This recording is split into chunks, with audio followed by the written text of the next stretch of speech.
Days in the Sun. A Journey to the West fan fiction written by Jukebox Straws. Read by Jukebox Straws. Chapter 8. Rain. Zhang awoke to the feeling of a warm, damp cloth on his forehead. "Zhang, can you hear me?" came a soothing voice that he recognized. "Sanzang?" he whispered hoarsely, cracking his eyes open a bit. Indeed, he saw the pale face of the younger monk, his dear friend, kneeling beside his bed. The other monks surrounded him, watching with shock and intrigue.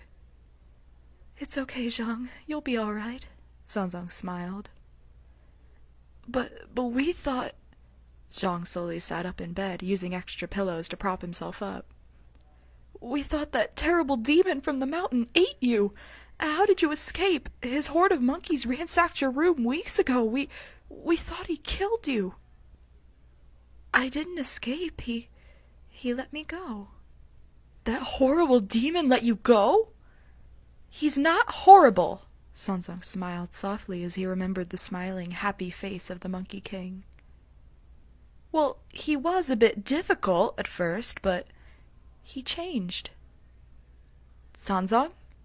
The head monk stepped into the room. One of the town's gravesite diggers followed in behind him. "You're alive." "Of course I'm alive." Sanzang stood up and kept himself between the head monk and Zhang's bed. "And so is Zhang."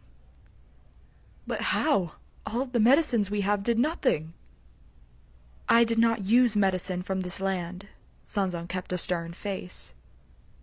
"Did the demon from the mountain give it to you?" "Yes, he did." "Then it must be some sort of witchery or evil magic. How dare you bring such a thing to this holy place?" "What?" Sanzang nervously clutched at his robes. "No, I would never." "You've spent these last weeks consorting with an unholy demon. How could these medicines not be evil?" The head monk grabbed Sanzang by the collar. "The Monkey King is not evil, and I can prove it!" Sanzang thought of Wukong, the golden vision, anything that could manifest any sort of proof.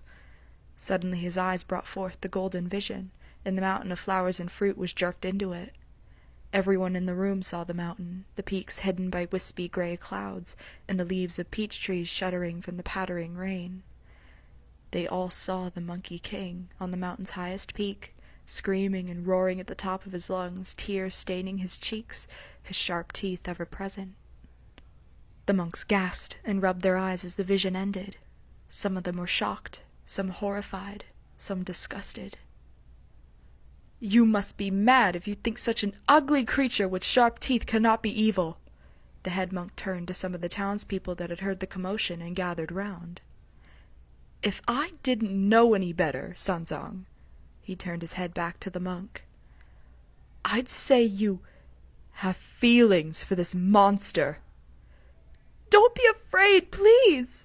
Sanzang hoped the townspeople would listen to reason. "I know he looks vicious, but he's kind and gentle. He's my friend." "The monster has him under a spell." He dragged Sanzang across the monastery to his room, throwing him inside and locking the door from the outside. "This demon will destroy us all in time if we don't stop him."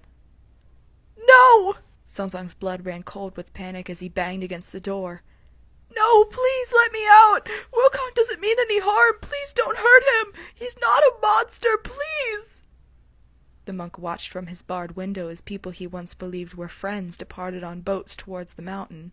He grabbed a book from the shelf and hurled it at the window, managing to break the glass, but the metal bars remained hastily mounted in place, the space too small for him to crawl through.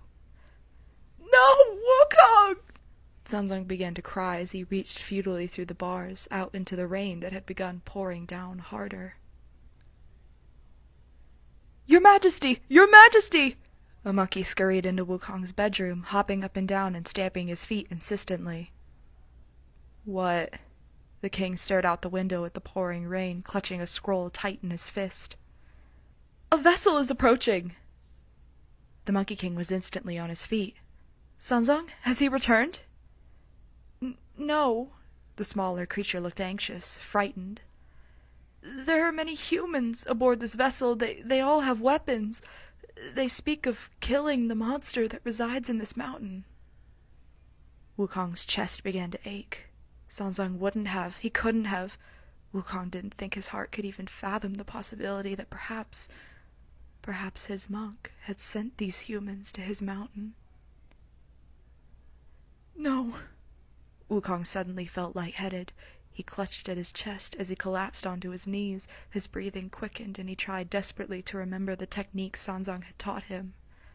Sanzang. Just thinking of the monk only made it worse. Wukong curled in on himself on the cold stone floor of his bedroom and sobbed. Sun Wukong held the stone heart within his chest. It barely held any function, as he had no need for breath, though he liked breathing anyway, or any of the sort of things that would keep a normal heart beating. But, as useless as it was, it became a glaring weakness, one that he had not thought to look into. Now he could see why so many great warriors fell. He could feel it ripping through his ribcage like he was being strangled. His heart was breaking. The monkey beside him began to fidget uncomfortably as the sounds of shouting and angry cries came closer. "Your Majesty, what shall we do?" Wukong's whimpers quieted. The Monkey King stood again, eyes bloodshot and red with tears, his hair messy and his clothes disheveled. He reached into his ear and pulled out his staff. "Those stupid humans," the simian growled. "Think they can come to my mountain, take my monk away from me, turn him against me? I will show them all how powerful I am." Sanzang's room in the monastery faced the town, though it was still a good few miles away from any houses or streets where passerby could hear his cries for help. He tried the door again, locked tight. He banged on the wood, tried to break it down with his shoulder, but all he managed to do was give himself a bruise.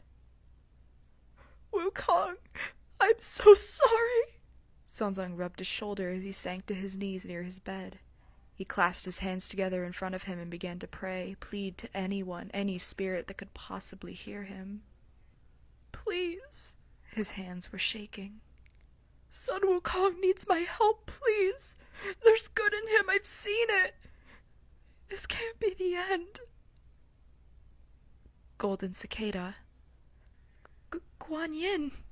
Sanzang recognized Guan Yin's voice as he looked up and saw the goddess perched on his bed. "Young monk, the humans have made contact with the demon that resides in the fiery mountains. The Red Boy." "The Samadhi fire." Sanzang felt a chill run up his spine at the memories. Then he remembered what the fire could do, the one thing no other weapon could. They are going to ask him to use the true fire of Samadhi to end Sun Wukong's life, Guan Yin said simply. Sanzang nearly began to cry at the memories of those nights where Wukong ran a fever because of his wounds, and the monk was worried about whether or not the Monkey King would live to see the next day's sunrise. "I will release you from this monastery. Go to the coast, and there you will find Bai Lo Ma, the white dragon horse. He will aid you across the ocean." With a flick of her wrist, the door unlocked and swung open. "Oh, thank you, thank you!" Sanzang kowtowed quickly before running out of the room, grabbing his cloak on the way out. He quickly made his way down the path towards the docks, where, as Guan Yin had promised, there was a lovely white stallion with scaly green mane waiting for him. To be continued in Chapter 9.